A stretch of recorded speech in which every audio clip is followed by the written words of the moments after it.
अस्सलाम वालेकुम। हमारे ग्रुप में 3 मेंबर हैं, यमुना इकराम, अलफिया एंड अदील राजा। हम तीनों ने मिलकर जावा प्रोग्रामिंग लैंग्वेज पर इवेंट मैनेजमेंट सिस्टम बनाया है, जो कि इवेंट आने वाले इवेंट्स को रिकॉर्ड करेगा, सेव करेगा और जो अपकमिंग इवेंट होंगे उस वो हाईलाइट भी करेगा। जैसे हम रन करते हैं और सबसे पहले तो ये जैसे ही हमारे पास शो होगा तो हमारे पास लॉगिन फॉर्म आता है। लॉगिन फॉर्म अब वैसे तो इसमें हमारे पास है आईडी, लेकिन मैं उससे नहीं करूँगा, मैं एक न्यू आईडी जनरेट करूँगा। जैसे एक साइन अप करते हैं ताकि हमें ये भी पता चल सके अगर न्यू यूज़र है तो वो साइन अप करके अपनी अपनी इवेंट्स भी ऐड कर सकता है। जैसे मेरा नाम अदील राजा, अदील राजा, ठीक है। यूज़र नेम मैं दे देता हूँ यहाँ पे अदील 123, कुछ भी दे सकते हैं यहाँ पर। और मैं पासवर्ड इसमें दे देता हूँ 123456, ठीक है। और एज मैं यहाँ पे कुछ भी दे सकता हूँ, जैसे मैंने इसे दे दी 25 एंड देन साइन अप। हमारे पास पॉपअप आता है रजिस्टर सक्सेसफुल। इसका मतलब यह है कि मैं यहाँ पे रजिस्टर कर चुका हूँ बिल्कुल सेफ तरीके से। मैं इसे ओके करूंगा तो ये मुझे ले जाएगा लॉगिन फॉर्म पे, जैसे कि हम आ चुके हैं। अब मैंने क्या यूजर नेम लिखा था, अदील 123 और पासवर्ड 123456। लॉगिन लॉगिन में वो कह रहा है वेलकम यूजर अदील 123। जैसे कि मैंने मेरा जो यूजर नेम था वो वही पिक करके उसने मुझे शो किया। मैं जैसे ही इसे ओके करूंगा तो ये मुझे एक वेलकम पेज पर ले आया। अब ये यहाँ पे मुझे, क्योंकि मैं न्यू यूजर हूँ, मेरा यहाँ पे कोई इवेंट शो नहीं हो रहा क्योंकि मैंने अभी रजिस्टर किया है। अगर मैं पुराना यूजर होता है, लॉगिन करते ही जैसे ही इस वीक के जो भी मेरे इवेंट्स थे वो मुझे शो करता कि यहाँ मतलब अपकमिंग इवेंट जो भी आने वाले हैं, ठीक है। यहाँ पे मेरी मतलब टुडे डेट आ रही है, टाइम आ रहा है, क्या टाइम हो रहा है, ठीक है। अगर कोई इवेंट अगर होगा तो मैं यहाँ से अपडेट कर सकता हूँ। इवेंट्स अगर मैंने अपलोड कर दिए हैं पहले तो मैं व्यू योर इवेंट्स मतलब अपने इवेंट्स देख सकता हूँ। तो अभी मेरे पास कोई इवेंट नहीं है तो हम सबसे पहले एक नया इवेंट ऐड करते हैं। ऐड करने पे जैसे ही हम यहाँ आए, इवेंट टाइटल। अब टाइटल क्या है, जैसे मैंने कहा वेडिंग, किसी की वेडिंग प्लानिंग के लिए हमें इवेंट जनरेट करना है। अब किस डेट को है, डेट हमने बता दी। मिसाल के तौर पे हम 2 दिन बाद का इवेंट दे देते हैं। अब मैं 2 दिन बाद का इवेंट इसलिए दे रहा हूँ ताकि मुझे ये अपकमिंग इवेंट भी दिखाएगा। मतलब अब जो अपकमिंग वीक है या जो टुडे वीक चल रहा है हमारा करंट वीक, तो उसमें हमें ये बताएगा कि ये अपकमिंग इवेंट आने वाले हैं।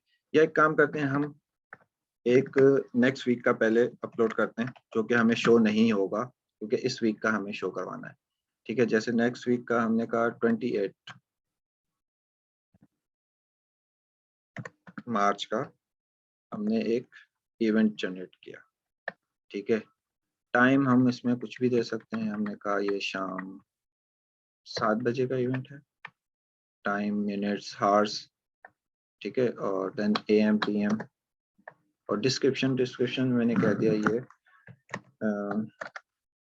This is wedding event.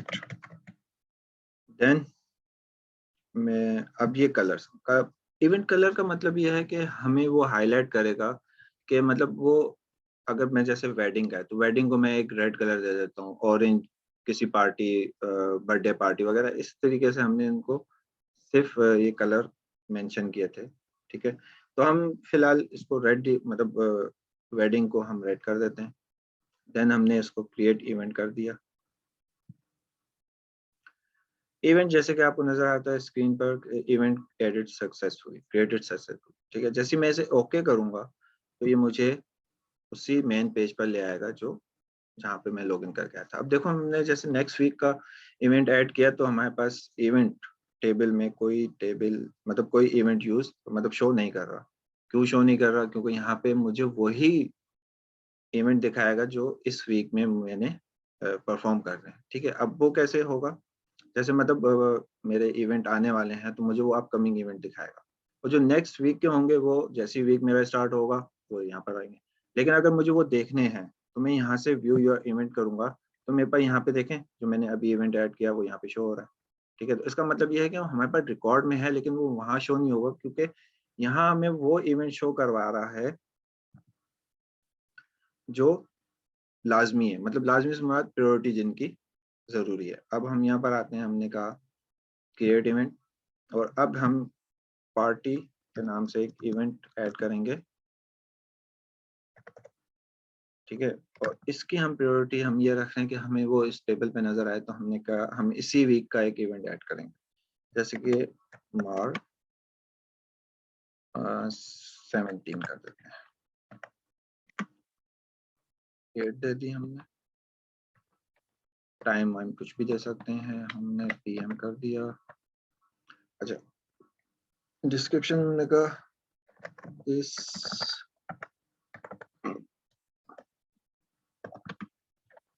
Party event, colour हम इसको एक काम करते हैं, रेड हमने वेडिंग के लिए रखा था तो हम ऑरेंज पार्टी के लिए कर देते हैं। हमने इवेंट क्रिएट किया। अब देखिए जैसे मैं ओके करके मेन पेज पर आया तो मुझे वो पार्टी का इवेंट दिखा रहा है कि इस वीक में मुझे पार्टी का इवेंट करना है, या पार्टी की जो भी अरेंजमेंट है मुझे वो करना है। लेकिन मतलब मुझे वो सिर्फ इस टेबल में, मतलब इस व्यू में वो सिर्फ वो इवेंट दिखाएगा जो मुझे इस वीक में परफॉर्म करना है। ठीक है, ये तो हो गया हमारा। अब एक और चीज, जैसे हम एक और इवेंट क्रिएट करते हैं, हमने कहा बर्थडे,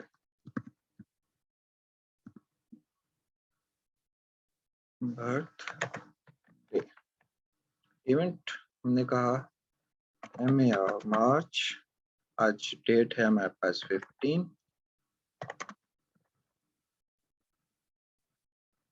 और इवेंट टाइम हम, अब मेरे पास जैसे कि स्क्रीन में आप देख रहे हैं मेरे पास 10 बजने में 1 मिनट बाकी है, तो मैं एक काम करता हूँ, मैं 11 बजे का एक इवेंट बना देता हूँ, फटाफट बना देते हैं ताकि वो शो हो जाए।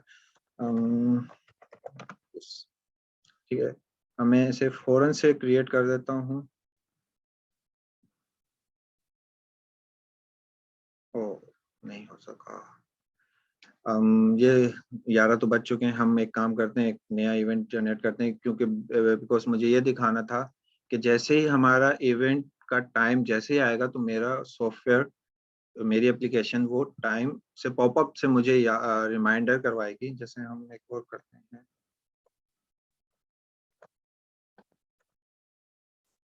MER 20 नहीं सॉरी 15,2021। ठीक है, अब टाइम हमने उसको दे दिया 11, और मिनट हमने उसको कह दिया 1 का, और 3 सेकंड पे हम PM करके इसमें कुछ भी कर देते हैं। ठीक है, अब जबकि 1 मिनट हो चुका है तो हम एक काम करते हैं, मिनट 2 कर देते हैं। ठीक है, और इसको हमने कोई भी ब्लू कर देते हैं कलर। ठीक है, हम इवेंट क्रिएट कर रहे हैं, इवेंट क्रिएट किया। अब सिंपल मुझे थोड़ा सा वेट करना है ताकि मैं ये दिखा सकूं आपको, आप लोगों को, इवेंट तो मेरे पास क्रिएट हो चुका है। ठीक है, अब जैसे वो इवेंट का टाइम जैसे आएगा तो सॉफ्टवेयर मुझे नोटिफाई करेगा पॉपअप के थ्रू, कि जिसमें मुझे वो बताएगा, मतलब अलार्म करेगा कि एक इवेंट है जो कि मुझे इस वक्त उसकी अपडेट्स लेनी है, या वो मैं कर रहा हूँ जो भी है, मतलब कुछ भी हो सकता है। तो मेरा सॉफ्टवेयर मुझे, मतलब मैं अगर इसे यूज भी कर रहा हूँ कहीं पर भी होऊंगा तो मुझे वो पॉपअप शो करा देगा। ठीक है, तो जैसे ही अब 11 बज के 2 मिनट होंगे तो मेरे पास वो पॉपअप आ जाएगा। जितना हम व्यू योर इवेंट्स की तरफ जाते हैं, ठीक है, हमने यहाँ पर किया। अब यहाँ पे हमारे पास जितने भी इवेंट्स हैं यहाँ पे हमारे पास शो हो रहे हैं। अब मैं इवेंट्स को कर सकता हूँ कि जैसे फ्रॉम टू, मतलब मुझे अब कोई इवेंट सर्च करने हैं, ठीक है, मैं वो डेट दूंगा फ्रॉम, मतलब 15 तारीख से 20 तारीख तक के इवेंट्स की वो देखने हैं मुझे, तो मैं यहाँ पे 15 तारीख लिख के 20 तारीख ऐड करूंगा तो मेरे पास एक टेबल में सारे वो 5 दिन के इवेंट्स आ जाएंगे। इवन कि मुझे अगर उसकी रिपोर्ट भी चाहिए, मतलब मुझे वो पीडीएफ में सेव भी करना है, तो मैं वो चीज़ भी कर सकता हूँ। जैसे मैं मिसाल के तौर पे सिंपल जाके यहाँ पे सेव का बटन क्लिक करूंगा तो मेरे पास report has been generated as a in PDF, ठीक है, मैं ओके किया। अब मेरे पास ये रिपोर्ट भी जनरेट हो चुकी है। अब रिपोर्ट कहाँ जनरेट हो रही है, हमारे मेन डायरेक्टरी में अंदर, ये देखें इवेंट्स के नाम से फाइल जनरेट हुई है, ये आ गई, ठीक है। अदील 123, अदील 123, अदील 123, यही इवेंट्स हमने ऐड किए थे, ठीक है, वेडिंग पार्टी बर्थडे, ठीक है, जो भी मतलब मैंने जो सिलेक्ट किए मुझे उसने वो दिखा दिए।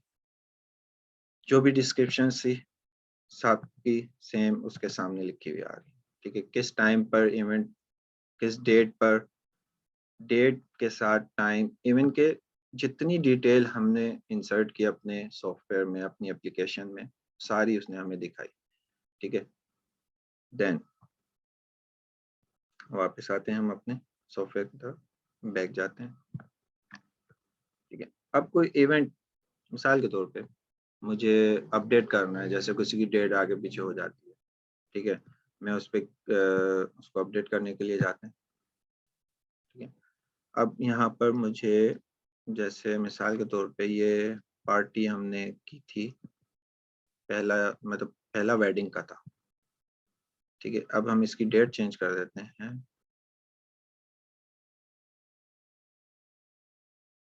28 से हम इसको कर देते हैं 29, ठीक है।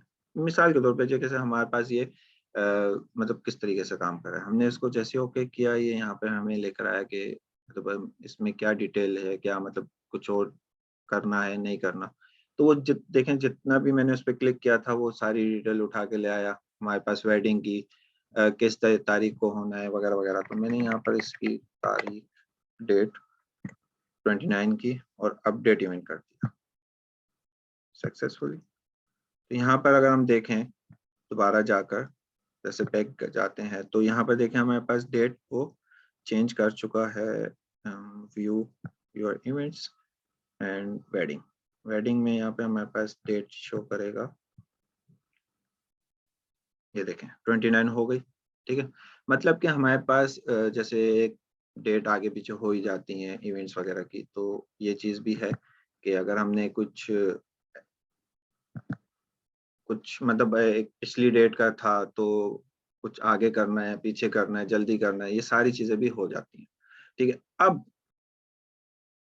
कोविड का जमाना है, मतलब कुछ इवेंट्स होकर कैंसिल हो जाते हैं, तो वो चीज भी हमने इसमें मद्देनजर रखते हुए रखी है कि अब जैसे एक इवेंट हम ऐड कर चुके हैं तो हम वो इवेंट कैंसिल हो चुका है तो अब हमें उसे निकालना है, तो हम डिलीट इवेंट में हमने मिसाल के तौर पे ये इवेंट अब खत्म करना है, अब हम मतलब नहीं करना, तो डिलीट इवेंट पे आके हमने यहाँ पे क्लिक किया तो उसने पूछा आर यू श्योर, मतलब वो एप्लीकेशन, अगर ये भी यहाँ पर हमने कंडीशन लगाई है कि गलती से भी अगर आप पे किसी दूसरी रो पर क्लिक हो गया है तो वो पहले पूछेगा, डायरेक्ट डिलीट नहीं करेगा।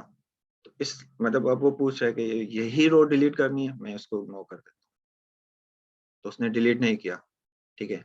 लेकिन मैं दोबारा जब इस पर क्लिक किया तो अब मैं इसे यस करूंगा, तो इसका मतलब ये है कि यही रो थी मुझे डिलीट करनी, ओके किया तो देखें हमारे टेबल में से वो डेटा रिमूव हो चुका है लाइव, ठीक है। अब मैं बैक जाता हूँ तो वो अब जैसे यहाँ पर भी मेरे पास 3 इवेंट शो हो रहे थे, अब वो शो नहीं हो रहा, ठीक है।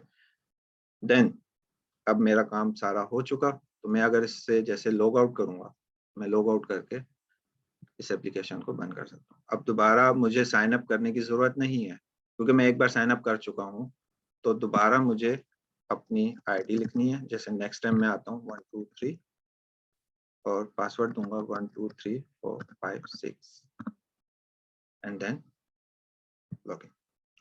Welcome to Adeel 1 2 3। देखें, अब मैंने ये सिर्फ ये छोटा सा परफॉर्म इसलिए किया कि मैं पुरानी अपनी आईडी से दोबारा लॉगिन कर सकता हूँ। यानी कि हमारे पास कोई फेक डेटाबेस नहीं है, रियल डेटा एसक्यूएल का डेटाबेस चल रहा है, जहाँ से वो डेटा इंसर्ट होने के बाद फैच करके लेकर आता है। ठीक है, तो ये हमारा एक छोटा सा सॉफ्टवेयर है, event management system. And thank you.